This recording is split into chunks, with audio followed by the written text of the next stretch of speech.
तो आपने कई सारे ऐसे किस्से सुने होंगे, कहानियाँ सुनी होंगी जिसमें एक शख्स दूसरे शख्स को मारने के लिए कई तरह के पैंतरे आजमाता है, हथकंडे आजमाता है, ताकि सामने वाला ख़त्म हो जाए या किसी तरह से आहत हो। लेकिन आज जो मैं किस्सा कहानी सुनाने वाला हूँ, ये कहानी थोड़ी अलग है।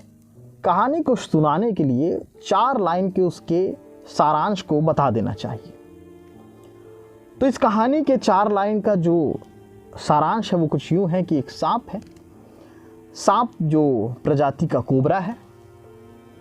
कोबरा का डीएनए होता है, डीएनए से एक मर्डर की जानकारी होती है और एक शख्स को 2 बार उम्र कैद की सज़ा होती है।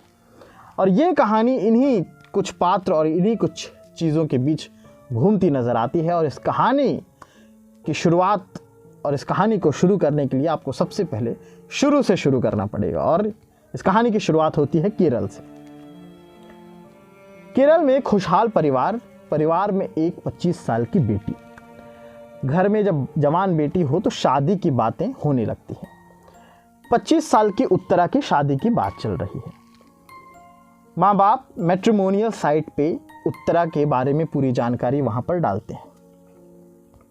वहां पे एक शख्स, सूरज नाम का एक शख्स, जिससे वो उनके संपर्क में आता है, उनकी बातचीत होती है और पता चलता है कि परिवार बहुत अच्छा है। दोनों आपसी परिवार में बातचीत होती है, शादी हो जाती है। सूरज जो कि बैंक में एक कर्मचारी था, यूं तो उसकी आर्थिक स्थिति ठीक नहीं थी, लेकिन ठीक ठाक कमाई हो जाती थी उस नौकरी से। तो 2019 में उत्तरा और सूरज की शादी हो गई। शादी के 1 साल बाद एक बेटा होता है। लेकिन इसी 1 साल के बाद बेटे होने के बाद सूरज का मोह उत्तरा के प्रति थोड़ा सा कम हो जाता है। दरअसल सूरज जो था वो थोड़ा सा लालची प्रवृत्ति का था। वो कैसे, वो हम आपको बताते हैं। उत्तरा की तरफ से खूब सारा दहेज सूरज को दिया गया था। सोने चांदी जेवर तमाम सारी चीज़ें, जो कार और दुनियादारी सारी चीज़ें, यहाँ तक कि उत्तरा के नाम पे पॉलिसी भी थी, प्रॉपर्टी भी थी। सूरज को यही लालच उसके मन में घर कर गया था। वो उस दहेज से खुश नहीं था। वो उसकी प्रॉपर्टी, उसकी पॉलिसी हथियाना चाहता था। इस कहानी के बीच एक चीज़ और कि सूरज की पत्नी जो उत्तरा है, उसे एक बीमारी थी, खास किस्म की बीमारी थी। बीमारी ये थी कि वो कोई बात को याद नहीं रख पाती थी ज़्यादा देर तक, वो भूल जाती थी। तो इसके लिए उत्तरा के घर वाले सूरज को 8,000 रुपये हर महीने देते थे उसके इलाज के लिए। लेकिन सूरज ने ये मन बना लिया था कि वो उत्तरा को, अपनी पत्नी को अपने रास्ते से हटा लेगा और उसकी प्रॉपर्टी को हथियाएगा और अपने एक बेटे के साथ रहेगा, दूसरी शादी कर लेगा और इस तरह से वो शायद खुशहाल रह पाएगा, ऐसा उसका सोचना था। आगे क्या हुआ? आगे ये हुआ कि सूरज के दिमाग में अब ये चीज़ घर तो कर गई। उसने इंटरनेट पे सर्च करना शुरू किया कि कैसे उत्तरा को अपने रास्ते से वो हटाए। कई तरह के हथकंडे आजमाता रहा, कई तरह की चीज़ों को सर्च करता रहा। कई दिनों तक की रिसर्च के बाद उसे एक ख्याल आया। ख्याल था सांप का, एक ऐसा खास किस्म का सांप जो काटे तो सामने वाला पानी तक ना मांगे। आमतौर पर यह होता है कि केरल एक ऐसा राज्य है जहां पर सांप के काटने से अधिकतर लोग मारे जाते हैं। सूरज को ये नुस्खा अच्छा लगा, लेकिन भारत में सांप को पालना अवैध है। तो सूरज ने एक सपेरे की ढूंढने की शुरुआत की। एक सपेरे को ढूंढने लगा, आसपास के क्षेत्र का कोई सपेरा जो उसे इन सारी चीज़ों के बारे में जानकारी दे सके। और उसके साथ एक संपर्क में आया सुरेश नाम का सपेरा। सूरज उससे पूछता है कि ऐसा कौन सा सांप है जो सबसे ज़्यादा जहरीला हो, जो एक बार में काटे तो सामने वाला ख़त्म हो जाए। सुरेश बताता है कि कोबरा एक खास किस्म का सांप है जो काटता है तो तुरंत इससे सामने वाला मर जाता है। उसके बाद वो 10,000 रुपये में सांप को ख़रीदता है। सांप को एक पात्र, एक पिंजरे में बंद करता है और उसके बाद वो अपने घर जाता है। घर जाने के बाद उस सांप को वो अपने ऊपर वाले कमरे में छोड़ देता है और वापस नीचे आ जाता है और अपनी पत्नी से कहता है बड़ी होशियारी से, ताकि उसे पता ना चले, अपनी पत्नी से कहता है कि ऊपर मेरा मोबाइल रह गया है, ज़रा तुम ले आओगे क्या। उत्तरा को इस बात का बिल्कुल भी पता नहीं था। वो चुपचाप जाती है ऊपर के कमरे में और चिल्लाने लगती है। सूरज को लगता है कि सांप ने अपना काम कर दिया। सूरज दौड़ते हुए ऊपर जाता है। ऊपर जाने के बाद देखता है कि उत्तरा एक जगह खड़ी होकर चिल्ला रही है और वहां पर सांप गायब है। वो पहले उत्तरा को देखता है, लेकिन उत्तरा खड़ी थी, चूंकि सांप ने उस समय उसे नहीं काटा था। सूरज ने सांप को ढूंढना शुरू किया। उसके बाद उसने उस सांप को पकड़ा, कोबरा को पकड़ा और एक डब्बे में डाल करके उसे दूर फेंक दिया। उतनी दूर भी नहीं फेंका, क्योंकि 10,000 में लेकर के आया था, तो इतनी दूर नहीं फेंका कि उसे वापस दोबारा जाके ला ना सके। इन सारे मामले को लेकर के उत्तरा डरी हुई थी। उसके बाद शाम हो जाती है, शाम के बाद रात, और रात में सोने का समय। और इसी समय सूरज फिर से बाहर जाता है, वहां से उस सांप को उठाकर ले आता है और उसे फिर से उस कमरे में खोल देता है। और इस बार सांप ने उत्तरा को काट लिया। सांप ने उत्तरा को काटा। उत्तरा की लिहाजा बुरी हालत हो गई थी। उसके बाद अस्पताल ले जाया जाता है। आसपास के जो लोग थे उन्होंने उसकी चीख सुन ली थी। उसे अस्पताल ले जाया जाता है। और खुशकिस्मती ये, उस लड़की की खुशकिस्मती और जो उसके मारने वाला था उसकी बदकिस्मती ये कि इस बार फिर से उत्तरा बच जाती है।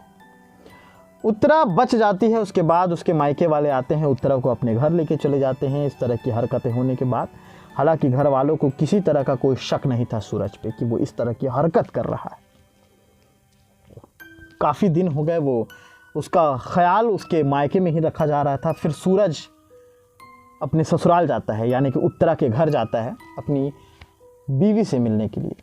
काफ़ी समय हो चुके थे। इस बार उसने फिर से सपेरे सुरेश के पास गया और वहाँ पर गुहार लगाई और उसको एक और सांप दिया गया जो कोबरा का ही एक प्रजाति था, लेकिन वो ज़्यादा जहरीला था। 15,000 में इस बार उसने उस सांप को खरीदा।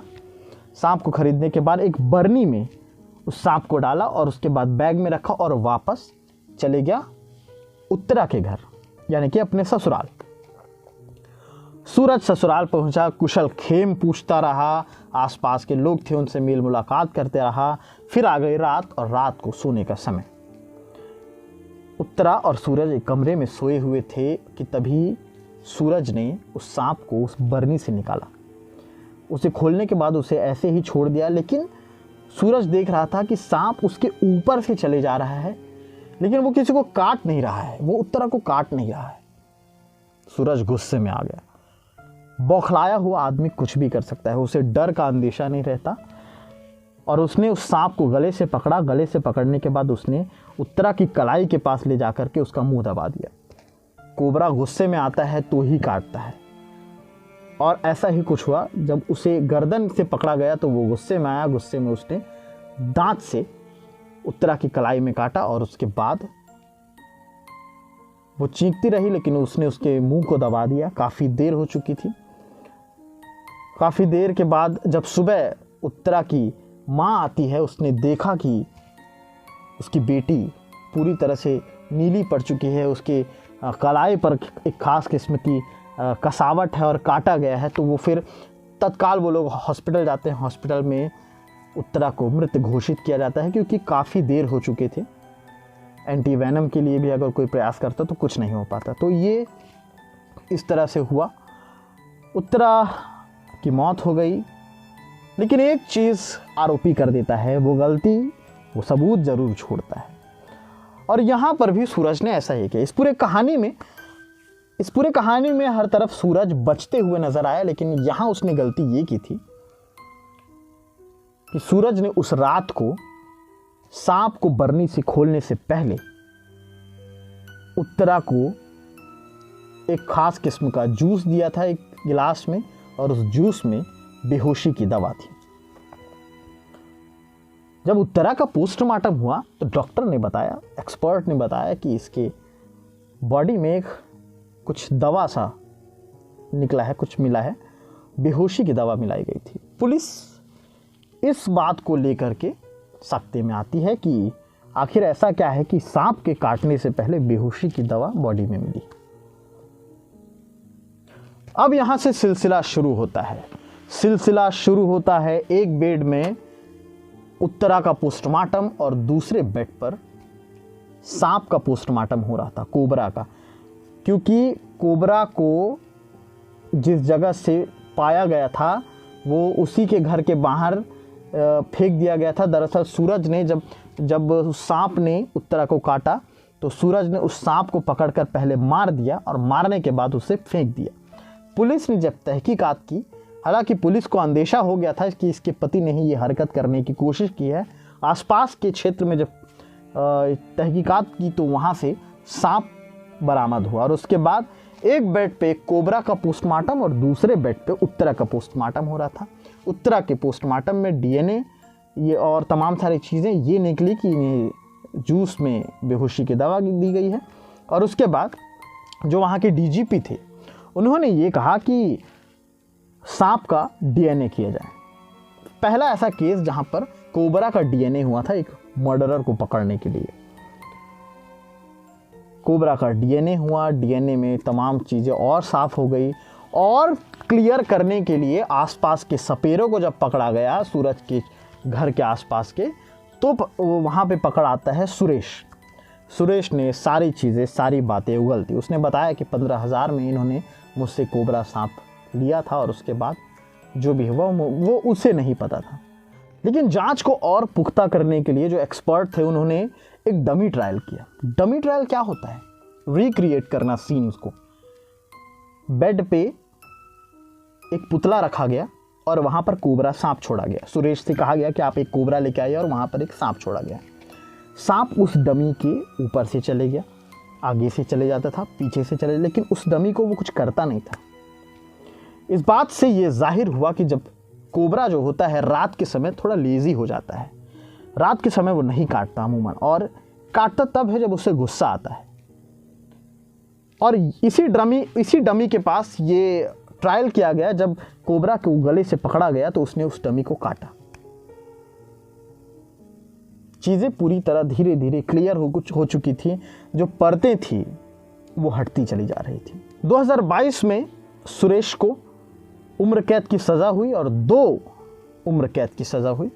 5 लाख रुपए का जुर्माना हुआ। 1000 पन्ने की चार्जशीट दाखिल हुई जिसमें कोबरा के बिहेवियर का ब्यौरा और सूरज के मोबाइल, सूरज के कंप्यूटर, उसके सर्च किए गए वो तमाम हथकंडों का ब्यौरा पेश किया गया। और उसके बाद सूरज को सज़ा सुनाई गई उस वहशियाना हरकत के लिए जो सूरज ने अपनी पत्नी के साथ की थी। तो ये इस कहानी में इतना ही। पहली दफ़ा ऐसा हुआ था कि किसी कोबरा के बिहेवियर की रिपोर्ट अदालत में पेश की जा रही है। किसी कोबरा को लेकर के एक डमी ट्रायल किया जा रहा है। किसी कोबरा का डीएनए किया जा रहा है। अगले एपिसोड में फिर से एक नई तरह की सीरीज़, नई तरह की खबरों के साथ लौटूंगा। देखते रहिए केपी न्यूज़ और हमारे चैनल को सब्सक्राइब ज़रूर करें। और किस सेगमेंट पे हम काम कर सकते हैं और जो खामियां हैं वो आप हमें बताइए ताकि हम उसे सुधार सकें। शुक्रिया।